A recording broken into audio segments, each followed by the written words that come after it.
I think the number one mistake is essentially not utilizing tape for protecting surfaces, for getting clean lines on projects, using it to be efficient on a job site as well. I feel like a lot of what I was taught and a lot of the old school mentality is this is not essential, tape. When it comes to taping off surfaces, baseboards, floors to cover and protect the floors, as well as give crisp, clean lines from transitions from trim to wall.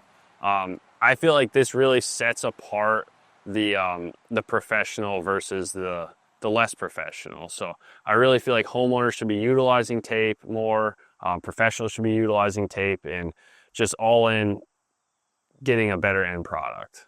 So each brand has different adhesion strength. So the adhesion strength is important and where you're applying the tape.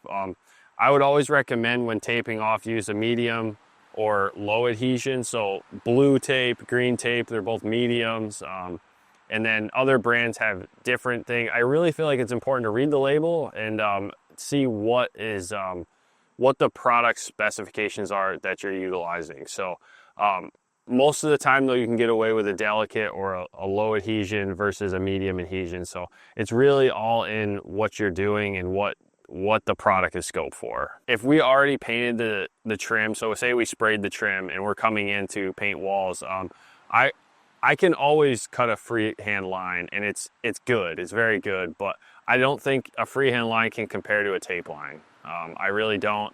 If the tape is utilized properly, it is sealed properly before you apply your paint, it's also more efficient in my eyes to go through a room, tape up everything but our ceiling lines. We'll freehand our ceiling lines, but we tape up, we're able to run through our first and second coat, I think, faster than try and freehand and get the perfect line by freehand.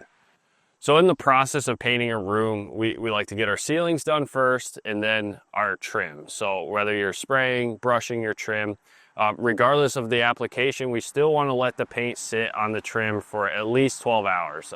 24 hours is recommended. Again, depends on the product recommendation, their specifications, but in that instance, we always use a low adhesion tape. So that gives us the peace of mind that we're not going to pull the finish off because paint needs time to cure. So really a lot of the enamel-based finishes we use on trim, it really takes 14 days to cure, but essentially it is good after 24 hours for a low adhesion tape.